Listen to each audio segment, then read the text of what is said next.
all over West Michigan. This is News 8 Football Frenzy.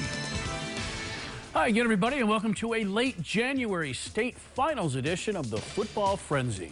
3 down, 1 to go. 4 West Michigan teams earning a trip to Ford Field in Detroit this weekend, each hoping to bring home a state championship. 2 of those 4 shooting for back-to-back titles. One, Mona Shores, today. Jack Doles has those highlights from Detroit. Jack. Mona Shores came into the Division II championship the favored team to win this game, and they got a fight from Warren de La Salle. But the Sailors make it back-to-back championships thanks to another incredible performance from senior Brady Rose.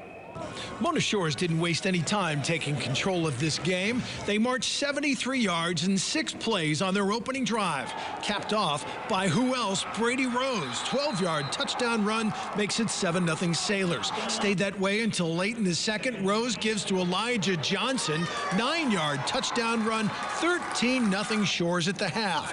De La Salle coach Dan Roan made a quarterback change at halftime, and it sparked his pilots. J.C. Ford on the quarterback keeper cuts the lead to 13-7. Move to the 4th now, and this is the play Mona Shores fans will be talking about for years. Brady Rose calls his own number. All this guy has done during his career is make big plays. He would not go down. Rose stays on his feet, fights for every yard, takes it all the way down to the 13-yard line. Is that just will?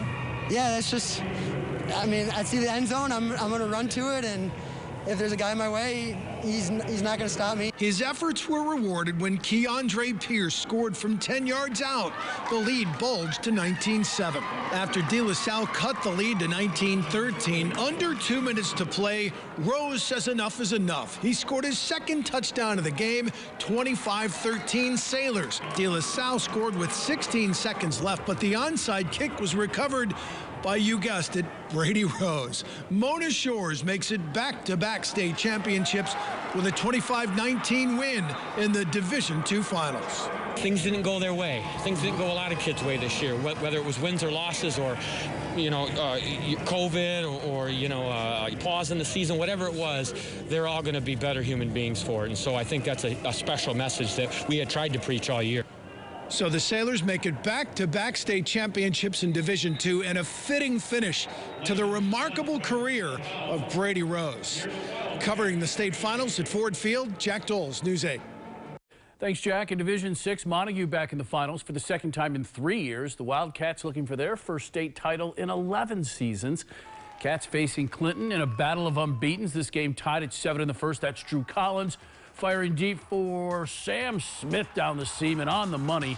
44-yard catch and carry put Montague up 13-7. Clinton would grab the lead in the second, but again, Montague countering. Collins to Dylan Everest up the middle and in, 19-14 at the half. In the third, Collins back to the air, and guess who? Smith, another perfectly thrown ball. 3rd of the day to up the lead to 12, 33-14, and Collins this time on the ground. Drew with 5 TDs on the day, 3 in the air, 2 on the ground. The Cats with a 40-14 win.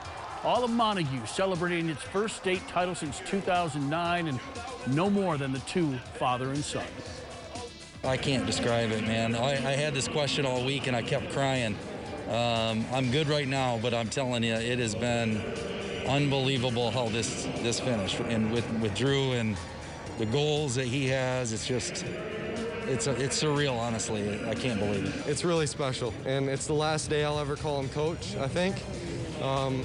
So I don't know, I just cherished every moment. I try to take it all in, and we're going to remember this day for a long time.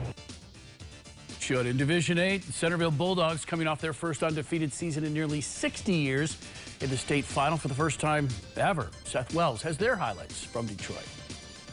With all the shutdowns, I just kept telling the kids, we're going to get to finish, we're going to get to finish. So it's a dream come true. I mean, I love it.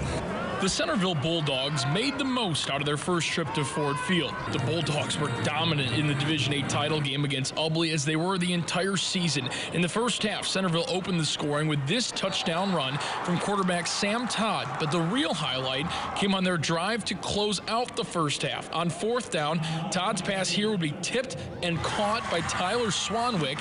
That gave the Bulldogs a chance at the end zone before the clock struck zeros, and they made the most out of it. Swanwick again again with the catch, this time wrestling it away from a Bearcat in the end zone.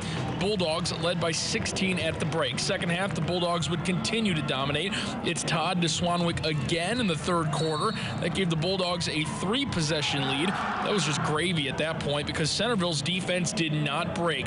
The Bulldogs finished with their 7th shutout of the season and claimed the Division VIII title with a 22-0 win. Our plan is to shut everyone out every single game at all times, and when they score, we get a little down, but we know we can just shut them out again next drive. So, yeah. The crowd may have been smaller at Ford Field amid the pandemic, but the Bulldogs knew their community was behind them the whole way. They knew we were going to be a special team, and they believed in us. And I knew if we could actually have all the fans, like if Corona wasn't a thing, I think we could have filled up that whole side of the bleachers. I mean, they all would have been there to support us. I'm pretty sure like 75% of our county would have been there, maybe even more. There would have been a lot of blue here today. It would have been crazy. It would have been great. Another remarkable note about Centerville's first ever state title. This is their head coach, Jerry Schultz's first season as head coach, not just at Centerville, but as a head coach in general. Not a bad start to your coaching career. Reporting in Detroit, I'm Seth Wells, News 8. Thanks, Seth. The Division IV state champs of a year ago, Grand Rapids Catholic Central, back in the finals tomorrow, albeit this year in Division V. The Cougars facing fellow unbeaten Frankenmuth tomorrow at 4:30. We came in very inexperienced, very immature. Yes, certainly have some talent, certainly have some pieces that have been there and played in that moment, but not the majority of our guys have played in that. So just that progression throughout the year, these guys have needed to kind of find themselves and see what they're good at. And these guys have done that, and they've kind of found out who they are and what their strengths are. And so obviously we've got to be able to put that all together on Saturday. And we, of course, will be there as well tomorrow.